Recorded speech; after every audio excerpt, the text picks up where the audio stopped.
ఈ గౌతమే ఆ రిషి.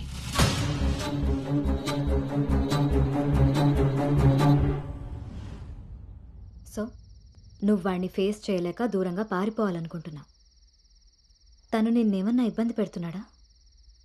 లేదు, వాడు నీలో అనునే చూస్తున్నప్పుడు నువ్వు వాడిలో రిషిని ఎందుకు చూస్తున్నావు? నువ్వు కూడా వాడిలా నార్మల్గా బిహేవ్ చేయి. వాడు నీతో డేట్ చేసినట్టు నేను కూడా ఎవరితో అయినా. నువ్వు అనుకున్నట్టుగా గౌతమ్ అలాంటివాడైతే నిన్న మా డేట్ జరిగేది.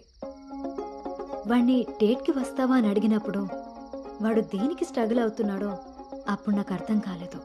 ఇప్పుడు అర్థమైంది, అది నీకోసమేనని. మీరిద్దరూ లవ్లో ఉన్నారు. మీ ఇద్దరికి ఎవరి గురించి వాళ్ళకి తెలుసు, కానీ ఒకరి గురించి ఒకరికి తెలీదు. ఎందుకంటే మీ ఇద్దరి మధ్య అడ్డుగా కండిషన్స్తో గోడ కట్టుకుని ఉన్నారు. మీ ఇద్దరిలో ఏ ఒక్కరు రియలైజ్ అయ్యి ఒక అడుగు ముందుకేసినా ఇంకొకరు కనిపిస్తారు.